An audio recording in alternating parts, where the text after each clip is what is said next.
Диалог алаңына оралуы. Елордада әлемдік және дәстүрлі діндер лидерлері съезі хатшылығының 19-шы отырысы өтті.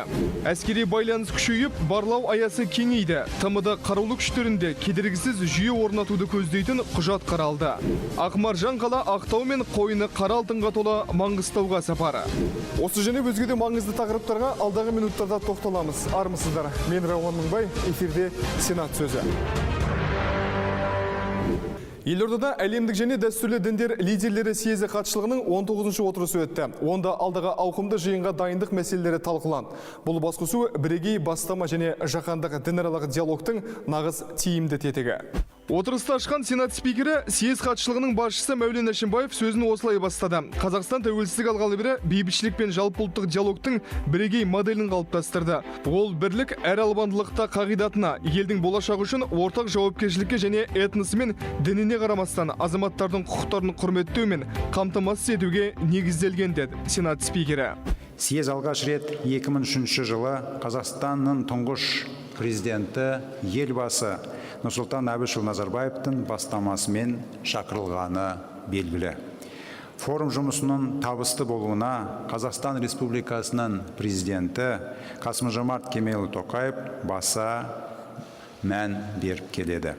Жаһандық сын-қатерлерге қарсы тұру кезінде ынтымақтастық пен өзара іс-қимылға ешқандай балама жоқ. Сондықтан пандемиядан кейінгі кезеңде адамзат өркениетінің әлеуметтік рухани дамуы үшін әлемдік және дәстүрлі діндер лидерлерінің рөлі арта түсетіні анық. Хатшылықтың биылғы отырысы күрделі жағдайда өтті. Оған пандемия мен басқа да жаһандық мәселелердің ушығуы себеп. Мәулен Әшімбаевтың айтуынша геосаяси және геоэкономикалық факторлар күшейіп, жаһандық қауіпсіздік жүйесі бұзылды. Кейбір елдер арасында қару-жарақ жарысы үдеп барады. Міне осы ретте Қазақстан ұсынып отырған бірегей диалог алаңының маңызы зор деді жиынға қатысушылары. Бүгін дүниеде баш верен хадисаларға бақанда Бүгінді хатшылық жария ететін және съезді жария ететін барлық мәселелерде бүкіл адамзат үшін өте маңызды сәттер бар. Біріншіден, бұл COVID-19 пандемиясы. Оны Алла тағала адамзат үшін сынақ ретінде жіберді. Сонымен қатар жаһандық жылыну, әйелдер мен балалардың құқықтарын қорғау, діни сенім бостандығы сияқты басқа да маңызды мәселелер қарастырылады. Это платформа. Қиналғанда бір-бірімізге қол ұшын созуға итермелейтін, біріктіруші ортақ күш бар екен ешқашан қаперден шығармауымыз керек. Осы қасиет қазақ халқының бойында бар. Адамдарды біріктіріп отырған достық пен келісім қазақстандықтардың жетістігі. Отырыста 20 елден келген өкілдер жаһандық мәселелер хақында ой өрбітіп, осындай бірегей алаң ұсынып отырған Қазақстан басшылығы мен халқына алғысын білдірді. Дін лидерлері Қазақстан өз ішінде ғана емес, халықаралық деңгейде де дінаралық және конфессияаралық диалог орнатуға баса мән беріп, осы бағытта маңызды жұмыс атқарып келе жатқанын айрықша атап өтті. Тұрақты және қауіпсіз әлем құру үшін діннің қоғамдағы рөлін және халықаралық деңгейдегі өзара іс-қимылды талқылаудың маңызы зор. Съезд дәл осыған үлкен жол ашып отыр деді жиналғандар. Казахский народу это душа очень большой там. Қазақ халқының көңілі дархан. Осы конференцияда мен кең пейілділікті, жан-жақты зерттедім. Бұл жиында буддист достарының қатарын ғана көбейтіп қойған жоқпын. Христиан, ислам және басқа да дін өкілдерімен таныстым. Адамның пейілі ақ болуы керек. Міне, осы конференция менің де жан сарайында ашты. 90 сөздің тобықтай түйіні әлемдік және дәстүрлі діндер лидерлерінің 7-ші съезі келесі жылдың 14-15 қыркүйегінде Нұр-Сұлтан қаласында өтетін болып шешілді. Форумда пандемиядан кейінгі кезеңде адамзаттың әлеуметтік рухани дамуындағы әлемдік және дәстүрлі діндер лидерлерінің рөлі кеңінен талқыланбақ. Съезд хатшылығының жұмысы бір отырыспен ғана шектеліп қалған жоқ. Хатшылықтан бір күн бұрын жұмыс кездесулері өткізіліп, онда қатысушылар хатшылыққа шығарылатын мәселелерді егжей-тегжейлі қарастырды. Сонымен қатар Мәулен Әшімбаев бірнеше күн бойы елордаға келген дін қайраткерлерімен кездесіп, маңызды және өзекті мәселелерді талқылады. Сенат төрағасы Мәулен Әшімбаев хатшылық аясында Кавказ мұсылмандары басқармасының төрағасы шейх Ул-Ислам Аллах-Шүкір Пашазадамен кездесті. Тараптар дінаралық диалог идеяларын жаһандық деңгейде ілгерілетуде. Әлемдік және дәстүрлі діндер лидерлерінің съезімен Баку дін лидерлері форумының маңызы зор екенін атап өтті. Сондай-ақ олар бұл екі алаңның ынтымақтастығын нығайту мәселелерін талқылады. Қазіргі заманда өркениетаралық және дінаралық диалогтың рөлі артып келе жатыр. Мәулен Әшімбаев Әл-Асқар университеті Ислам зерттеулер академиясының бас хатшысы Назир Мұхаммед Әл-Назир аятпен кездесуінде осылай айтты. Бұл ретте Нұрсұлтан Назарбаев орталығы мен академия арасында серіктестікті нығайтуға қолдау көрсетуге дайынмын деді Сенат спикері. Сондай-ақ Сенат төрағасы Орыс православия шіркеуі Мәскеу патриархаты сыртқы шіркеу байланыстары бөлімінің дінаралық қатынастар жөніндегі хатшысы діни қызметкер Дмитрий Сафоновпен кездесті. Кездесу кезінде съезд әлемдік конфессиялардың қолдауының арқасында халықаралық деңгейде маңызды рөлге ие болып отырғаны айтылды. Сенат төрағасы дінаралық диалог жөніндегі Папа кеңесінің ислам бойынша бюросының басшысы Монсеньор Халед Акашамен кездесті. Мәулен Әшімбаев Ватиканның халықтар мен діндер арасындағы бейбітшілікті, достықты және ынтымақтастықты нығайтуға қосып келе жатқан үлесін жоғары бағалады.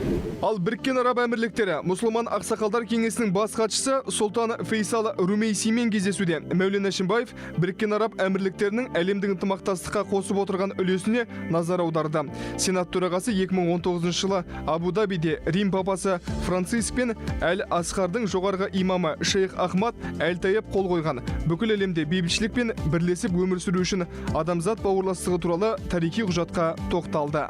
Англикан шіркеуінің өкілі Доркинг қаласының епископы Джо Бейли Уэльспен кездесу кезінде Мәулен Әшімбаев форумның географиясы мен конфессиялық өкілдігін кеңейту бойынша атқарылып жатқан жұмыстарға назар аударды.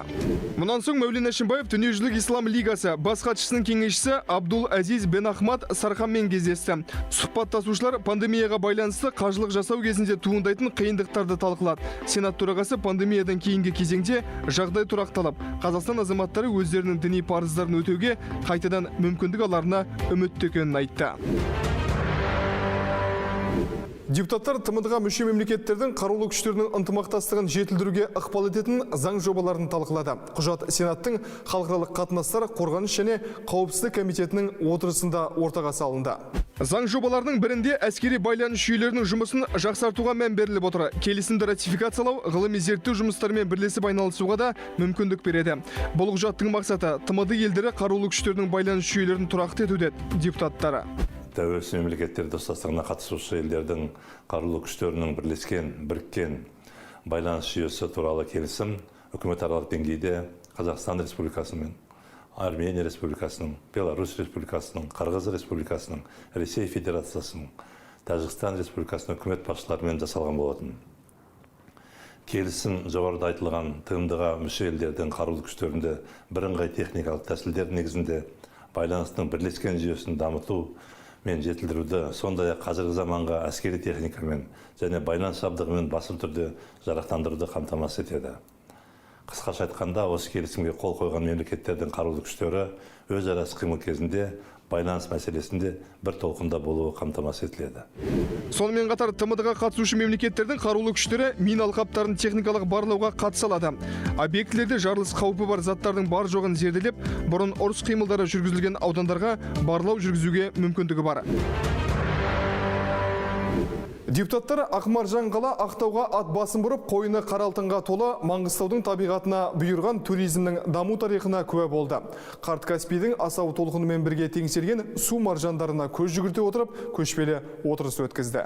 7 жұрт келіп, 7 жұрт кеткен Маңғыстаудың Маңғаз даласы ішкі туризм үшін таптырмас өлке. Сенаттың әлеуметтік мәдени даму және ғылым комитетінің депутаттары қазақстандық ішкі туризмді дамыту уақыт талабы тақырыбы аясында кездесу өткізді. Туризммен қатар киелі өлкенің тарихи мәдени мұрасын сақтаудың да маңызы зор. Сондықтан сенаторлар салаға жауапты мамандардың баяндамасын тыңдап, тың ұсыныс пікірлерін ортаға салды. Ішкі туризмді түлетуге кедергі болып отырған өзекті мәселелерді де талқылады. Каспий теңізінің жағалауына керемет қазір жол салынып жатыр. Бірінші категориялы, егер сол жалынып болғаннан кейін, бұл жерден тек қана барада жүк қана емес, енді пассажирлер де бар, жолаушылар да бар ғой. Сол жолаушылар Ақтау қаласына 30-40 минутта жетіп барады.